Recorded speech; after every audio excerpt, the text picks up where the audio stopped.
ಕುಮಟಾ ಸಿದ್ದಾಪುರ ರಸ್ತೆಯಲ್ಲಿ ಗುಡ್ಡ ಕುಸಿತ ಆಗಿ ಸಂಪೂರ್ಣವಾಗಿ ರಸ್ತೆಯ ಸಂಪರ್ಕ ಕಡಿತ ಆಗಿದೆ. ಮತ್ತೊಂದು ಕಡೆಯಲ್ಲಿ ನಿರಂತರವಾಗಿ ಮಳೆ ಬರ್ತಾ ಇರೋದು ಕೂಡ ಅಲ್ಲಿ ಸಮಸ್ಯೆ ಆಗ್ತಾ ಇದೆ. ಹೀಗಾಗಿ ಗುಡ್ಡ ಕುಸಿತ ಆದ ಇದೇ ರಸ್ತೆಯಲ್ಲಿ, ಈ ರಸ್ತೆ ಇದೆಯಲ್ಲ, ಆ ರಸ್ತೆಯಲ್ಲಿ ಮಣ್ಣನ್ನು ತೆರವು ಮಾಡುವ ಕೆಲಸ ಆಗಿದೆ. ಡ್ರೋನ್ ಕ್ಯಾಮ್ರಾದಲ್ಲಿ ಆ ದೃಶ್ಯ ಸೆರೆಯಾಗಿದೆ ನೋಡಿ.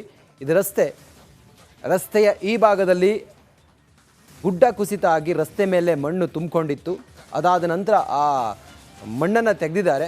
ಹಾಗಾಗಿ ಈಗ ಅಲ್ಲಿ ಓಡಾಡೋದಕ್ಕೂ ಕೂಡ ಅವಕಾಶ ಮಾಡಿಕೊಟ್ಟಿದ್ದಾರೆ ಅನ್ನೋ ಮಾಹಿತಿ ಲಭ್ಯ ಆಗ್ತಾ ಇದೆ. ಗುಡ್ಡ ಹೆಂಗೆ ಕುಸಿತ ಆಗಿದೆ ಮತ್ತು ಲ್ಯಾಂಡ್ ಸ್ಲೈಡ್ ಆಗಿರೋದ್ರಿಂದಾಗಿ ರಸ್ತೆ ಮೇಲೆ ಹೆಂಗೆ ನೀರು ತುಂಬಿಕೊಂಡಿತ್ತು ಮತ್ತು ಮಣ್ಣು ತುಂಬಿಕೊಂಡಿತ್ತು ಅನ್ನೋದನ್ನು ನೀವು ಗಮನಿಸಿದ್ರಿ.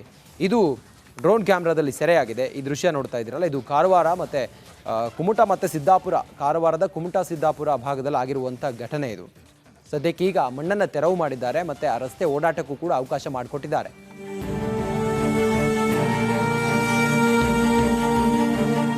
ಶಿರೂರಿನಲ್ಲಿ ನಡೀತಾ ಇರುವ ಮಿಂಚಿನ ಕಾರ್ಯಾಚರಣೆಯಲ್ಲೂ ಕೂಡ ಪಾಲಿಟಿಕ್ಸ್ ಜೋರಾಗಿದೆ. ಶಿರೂರಿಗೆ HD ಕುಮಾರಸ್ವಾಮಿ ಅವರು ಭೇಟಿ ಕೊಟ್ಟ ಬೆನ್ನಲ್ಲೇ ನಾಯಕರ ದಂಡೇ ಶಿರೂರಿಗೆ ಹರಿದು ಬರ್ತಾ ಇದೆ. ಯಾರ್ಯಾರು ಭೇಟಿ ಕೊಟ್ಟರು ಅನ್ನೋದಕ್ಕೆ ಸಂಬಂಧಪಟ್ಟ ಹಾಗೆ ಮತ್ತೆ ಏನು ರಾಜಕೀಯ ನಡೀತಾ ಇದೆ ಅನ್ನೋದಕ್ಕೆ ಸಂಬಂಧಪಟ್ಟ ಹಾಗೆ ಒಂದು ವರದಿ ಇದೆ, ನೋಡೋಣ ಬನ್ನಿ.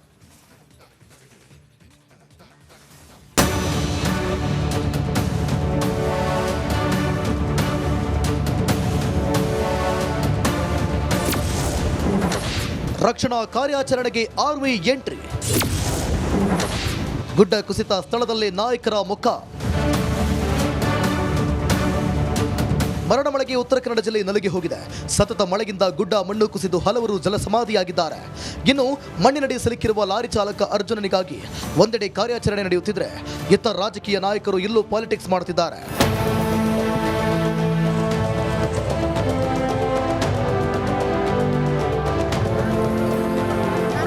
ಮಳೆ ದುರಂತದಲ್ಲೂ ನಾಯಕರು ರಾಜಕೀಯ ಮಾಡುತ್ತಿದ್ದಾರೆ. ಶಿರೂರು ಗುಡ್ಡ ಕುಸಿದ ಜಾಗಕ್ಕೆ ಜನಪ್ರತಿನಿಧಿಗಳು ಒಬ್ಬರಾದ ಮೇಲೆ ಒಬ್ಬರು ದೌಡಾಯಿಸಿದ್ದಾರೆ. ಕೇಂದ್ರ ಸಚಿವ ಕುಮಾರಸ್ವಾಮಿ ಭೇಟಿ ಬೆನ್ನಲ್ಲೇ ಸಿಎಂ ಸಿದ್ದರಾಮಯ್ಯ, ಕೃಷ್ಣ ಬೈರೇಗೌಡ, ವಿಜೇಂದ್ರ ಸೇರಿ ಹಲವು ನಾಯಕರು ಭೇಟಿ ನೀಡಿ ಸ್ಥಳ ಪರಿಶೀಲನೆ ನಡೆಸಿದ್ದಾರೆ. ಇವತ್ತು ರೆಸ್ಕ್ಯೂ ಆಪರೇಷನ್ಗೆ SDRF ನಿಂದ 44 ಜನ ಮತ್ತು NDRF ನಿಂದ 24 ಜನ ಮತ್ತು ಇವತ್ತು ಮಿಲಿಟರಿಯಿಂದಲೂ ಕೂಡ ಬಂದಿದ್ದಾರೆ. 44 ಜನ ಮಿಲಿಟರಿಯವರು ಕೂಡ ಬಂದಿದ್ದಾರೆ. ಅವತ್ತಿನಿಂದ ಇವತ್ತಿನವರಿಗೆ ಕ್ಲಿಯರೆನ್ಸ್ ಮಾಡ್ತಕ್ಕಂಥ ಕೆಲಸ ನಡೀತಾ ಇದೆ. ಗುಡ್ಡ ಕುಸಿದಿರುವ ಜಾಗದಲ್ಲಿ ಸಚಿವ ಕೃಷ್ಣ ಬೈರೇಗೌಡ ಮೊಕ್ಕಾಂ ಹೂಡಿದ್ದಾರೆ. ಇನ್ನು ಸ್ಥಳಕ್ಕೆ ಸಿಎಂ ಸಿದ್ದರಾಮಯ್ಯ ಕೂಡ ಭೇಟಿ ನೀಡಿದ್ದು ಅಧಿಕಾರಿಗಳಿಂದ ಮಾಹಿತಿ ಪಡೆದಿದ್ದಾರೆ. ಇನ್ನು RV ದೇಶಪಾಂಡೆ ಸ್ಥಳಕ್ಕೆ ಭೇಟಿ ಕೊಟ್ಟು ಪರಿಶೀಲನೆ ನಡೆಸಿದ್ರು. ಲಾರಿ ಚಾಲಕ ಅರ್ಜುನ್ ರಕ್ಷಣೆ ಭರದಿಂದ ಸಾಕ್ತಿದೆ.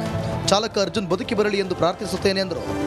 ಪಾಪ ಬದುಕಿದ್ರೆ ಅವ್ರು ಉಳಿಸ್ಬೇಕಲ್ಲ, ಹಾಗಾಗಿ ನೇರವಾಗಿ ಬಾಡಿ ಎಲ್ಲೇ ಇದೆ ಅಂತ ಅವ್ರು ಏನು ಸರಿಯಾಗಿ ಹೇಳಿದರೆ ತಕ್ಷಣ ಅಧಿಕಾರಿಗಳು ಕ್ರಮ ತಗೊಳ್ಳೋ ಸಾಧ್ಯತೆ.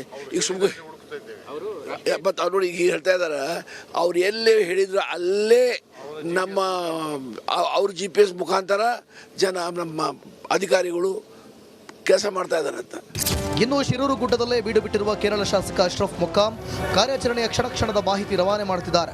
ಕರ್ನಾಟಕ ಸರ್ಕಾರ ಚುರುಕಿನಿಂದ ಕೆಲಸ ಮಾಡುತ್ತಿದೆ. ಮಣ್ಣಿನಡಿ ಸಿಲುಕಿರುವ ಅರ್ಜುನ್ ಬದುಕಿ ಬರಲಿ ಎಂದು ರಿಪಬ್ಲಿಕ್ ಕನ್ನಡಕ್ಕೆ ಹೇಳಿದ್ದಾರೆ. ನಿಜಕ್ಕೂ ನಮ್ಮೆಲ್ಲರ ಪ್ರೇಯರ್ ಏನಂತ ಹೇಳಿದರೆ, ಅರ್ಜುನ್ ಅವರು ಜೀವಂತವಾಗಿ ತಿರುಗಿ ಬರಬೇಕು. ಆ ಒಂದು ವಿಶ್ವಾಸ ಇದೆ, ದೇವರ ಕೈ ಬಿಡಲ್ಲ ಅಂತ ಒಂದು ವಿಶ್ವಾಸ. ಶಿರೂರು ಗುಡ್ಡ ಕುಸಿದ ಜಾಗಕ್ಕೆ ಬಿಜೆಪಿ ರಾಜ್ಯಾಧ್ಯಕ್ಷ BY ವಿಜೇಂದ್ರ ಕೂಡ ಭೇಟಿ ಕೊಟ್ಟರು. ಅಧಿಕಾರಿಗಳ ಜೊತೆ ಚರ್ಚೆ ನಡೆಸಿದರು.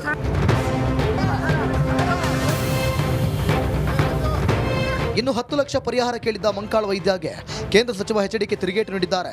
ಅವರು ಕೇಳಿದಷ್ಟು ಪರಿಹಾರ ನೀಡಲು ಸಾಧ್ಯವಿಲ್ಲ ಎಂದಿದ್ದಾರೆ. 10 ಲಕ್ಷ ಕೊಟ್ಟಿದ್ದು ನಾವು ಎಲ್ಲೂ ಕೇಳೇ ಇಲ್ಲ, ನಾವು ಮನೆ ಬಿದ್ದೋದಂಥವ್ರಿಗೆ ಅಂತ ಅಂದ್ಬಿಟ್ಟು ನೆನ್ನೆ ಒಂದು ಹೇಳಿಕೆ ಕೊಟ್ಟಿದ್ದಾರೆ. ಬಹುಶಃ ಅವ್ರಿಗೆ ಏನಾದರೂ ಸಮಯ ಸಿಕ್ಕಿದ್ರೆ ಕೊಡಗು ಹೋಗಿ ನನ್ನ ಕಾಲದಲ್ಲಿ ತೆಗೆದುಕೊಂಡು ನಿರ್ಧಾರ ಇದೆಯಲ್ಲ, 1,000 ಮನೆಗಳನ್ನು 10 ಲಕ್ಷ ರೂಪಾಯಿ ವೆಚ್ಚದಲ್ಲಿ ಕಟ್ಟಿರ್ತಕ್ಕಂಥದ್ದು ಅಷ್ಟೇ ಅಲ್ಲ, 1 ಲಕ್ಷ ರೂಪಾಯಿಗಳನ್ನು ಪರಿಹಾರ ಕೊಟ್ಟಿದ್ದೇವೆ. ಅದಕ್ಕೆ ಅದರ ಜೊತೆಗೆ 50,000 ರೂಪಾಯಿ ಅವರಿಗೆ ಪದಾರ್ಥಗಳೇನು ವಸ್ತುಗಳು ನಾಶ ಆಗಿತ್ತು ಅದಕ್ಕೆ ಪರಿಹಾರ ಕೊಟ್ಟಿದ್ದೇವೆ. ಇವತ್ತು ನನ್ನ ಕಣ್ಣು ಮುಂದೆ ಇವತ್ತು ಅವ್ರ ಪಾಪ ಗೊತ್ತಿಲ್ಲದೆ ಹೋಗಿ ನೋಡ್ಕೊಂಬರ್ಬೇಕು, ಸಾಧ್ಯವೇ ಇಲ್ಲ ಕೊಡಲಿಕ್ಕೆ. ಯಾರು ಕೊಟ್ಟಿದ್ದಾರೆ ಅಂತ ನೆನ್ನೆ ಹೇಳಿಕೆ ಕೊಟ್ಟಿದ್ದಾರೆ. ಒಂದು ಕಡೆ ನಾಯಕರು ಸಾಲು ಸಾಲಾಗಿ ಭೇಟಿ ಕೊಡ್ತಿದ್ದಾರೆ. ಇದರ ಮಧ್ಯೆ ಉಳುವರೆ ಗ್ರಾಮಸ್ಥರ ಕಣ್ಣೀರನ್ನ ಕೇಳೋರೇ ಇಲ್ಲದಂತಾಗಿದೆ. ಯಾಕಂದ್ರೆ ಕಳೆದ 7 ದಿನದಿಂದ ಕಾಳಜಿ ಕೇಂದ್ರದಲ್ಲಿ ಗ್ರಾಮಸ್ಥರು ನರಳುವಂತಾಗಿದೆ. ಇದಕ್ಕೆಲ್ಲ ಸರ್ಕಾರ ಯಾವಾಗ ಪರಿಹಾರ ಒದಗಿಸುತ್ತೋ, ಜನರ ನೋವು ಇನ್ಯಾವಾಗ ನೀಗುತ್ತೋ ಏನೋ. Bureau report, republic Kannada. Dakshina Kannada ಜಿಲ್ಲೆಯಲ್ಲೂ ಕೂಡ ಗುಡ್ಡ ಕುಸಿತದ ಆತಂಕ ಮನೆ ಮಾಡಿದೆ. ಮಂಗಳೂರಿನಿಂದ ಸೊಲ್ಲಾಪುರಕ್ಕೆ ಸಂಪರ್ಕ ಕಲ್ಪಿಸುವ ರಾಷ್ಟ್ರೀಯ ಹೆದ್ದಾರಿ 169ರಲ್ಲಿ ಗುಡ್ಡ ಕುಸಿತದ ಭೀತಿ ಶುರುವಾಗಿದೆ.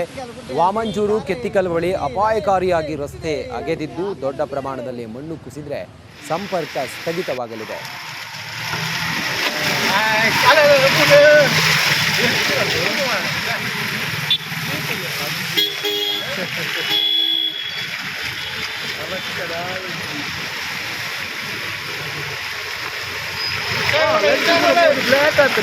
ఇటు ఉచ్చుండాలి నేరును అదే నేరును ఎటెన్ తినా నేరును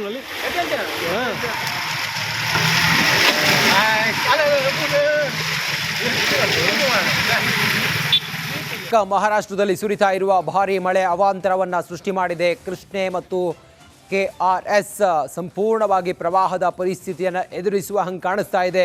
ಜನರು ಆತಂಕದಲ್ಲಿದ್ದಾರೆ. ಈ ಕುರಿತಾಗಿ ಒಂದು ವರದಿ ನೋಡೋಣ ಬನ್ನಿ.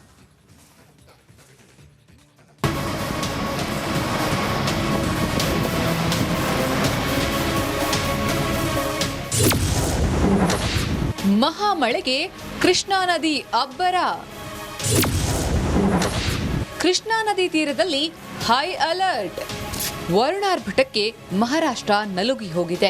ಕ್ಷಣ ಕ್ಷಣಕ್ಕೂ ಕೃಷ್ಣಾ ನದಿಯಲ್ಲಿ ಹರಿವು ಹೆಚ್ಚಾಗ್ತಿದ್ದು ಕರ್ನಾಟಕದಲ್ಲೂ ಪ್ರವಾಹದ ಆತಂಕ ಶುರುವಾಗಿದೆ. ಯಾದಗಿರಿಯ ನಾರಾಯಣಪುರ ಡ್ಯಾಂನಿಂದ 1,60,000 ಕ್ಯೂಸೆಕ್ ನೀರು ಬಿಡುಗಡೆ ಮಾಡಲಾಗಿದೆ.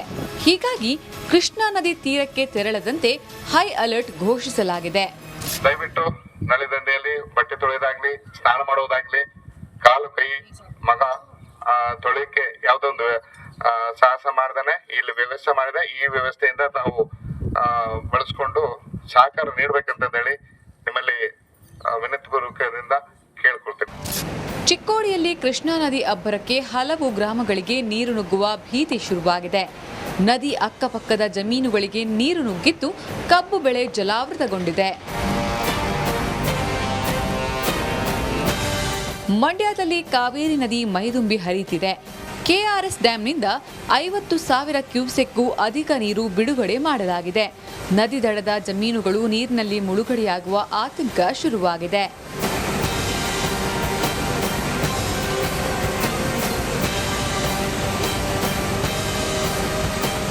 ಮಂಡ್ಯದ ಕಾವೇರಿ ನದಿ ಪಾತ್ರದಲ್ಲಿ ಪ್ರವಾಹ ಪರಿಸ್ಥಿತಿ ಎದುರಾಗಿದೆ.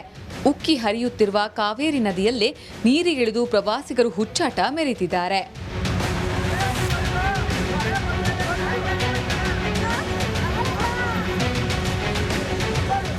ಇನ್ನು KRS ಜಲಾಶಯ ಭರ್ತಿ ಹಿನ್ನೆಲೆ ಜುಲೈ 27ರಂದು ಸಿಎಂ ಸಿದ್ದರಾಮಯ್ಯ ಬಾಗಿನ ಅರ್ಪಿಸಲಿದ್ದಾರೆ. ಪಶ್ಚಿಮ ಘಟ್ಟದಲ್ಲಿ ವರುಣಾರ್ಭಟ ಜೋರಾಗಿದ್ದು ಚಿಕ್ಕೋಡಿ, ಬೆಳಗಾವಿ ಸೇರಿ ಹಲವೆಡೆ ಪ್ರವಾಹದ ಆತಂಕವಿದೆ. Bureau report, republic Kannada.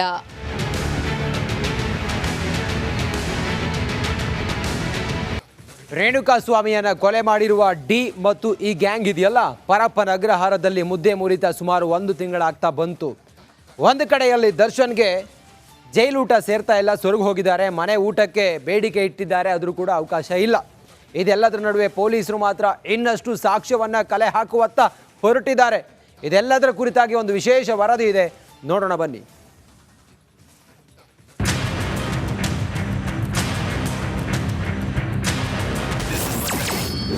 ಕಾಟೇರನ ಕಂಬಿವಾಸಕ್ಕೆ ಭರ್ಜರಿ 30 ದಿನ. ರಿಟ್ ಅರ್ಜಿ ಸಲ್ಲಿಸಿ ಪೇಚಿಗೆ ಸಿಲುಕಿದ ಸಾರಥಿ. ರೇಣುಕಸ್ವಾಮಿ ಕೊಲೆ ಕೇಸ್ನಲ್ಲಿ ದರ್ಶನ್ ಅಂಡ್ ಗ್ಯಾಂಗ್ ಜೈಲು ಸೇರಿ ಬರೋಬ್ಬರಿ 1 ತಿಂಗಳಾಯಿತು. ತಿಂಗಳಿನಿಂದ ಜೈಲಿನಲ್ಲಿರುವ ಸಾರಥಿ ಮನೆಯೂಟವಿಲ್ಲದೆ ಸೊರಗಿದ್ದಾರೆ. ಇತ್ತ ಮನೆಯೂಟ ಇಲ್ಲ, ಅತ್ತ ಸೆಲ್ನಿಂದ ಆಚೆ ಬರುವಂತೆಯೂ ಇಲ್ಲ. ಸಮಯ ಕಳೆಯೋಕೆ ಏನ್ ಮಾಡಬೇಕು ಅನ್ನೋದು ತೋಚದೆ ಕರಿಯ ಕಂಗಾಲಾಗಿದ್ದಾರಂತೆ.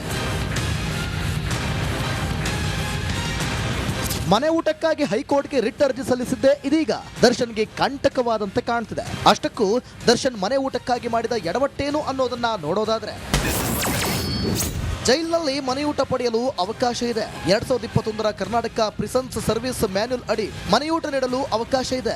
ಆದರೆ ಮೊದಲು ಕಾರಾಗೃಹಗಳ ಐಜಿಗೆ ಮನವಿ ಮಾಡಬೇಕು ಅಥವಾ ಮ್ಯಾಜಿಸ್ಟ್ರೇಟ್ ಕೋರ್ಟ್ಗೆ ಮನವಿ ಮಾಡಬೇಕು. ಆದರೆ ದರ್ಶನ್ ಪರ ವಕೀಲರು ಏಕಾಏಕಿ ಹೈಕೋರ್ಟ್ಗೆ ಅರ್ಜಿ ಸಲ್ಲಿಸಿದ್ರು. ಹೀಗಾಗಿ ತಪ್ಪು ಕಾನೂನು ಕ್ರಮವೇ ದರ್ಶನ್ ಮನೆ ಊಟಕ್ಕೆ ಕಂಟಕವಾದಂತಿದೆ.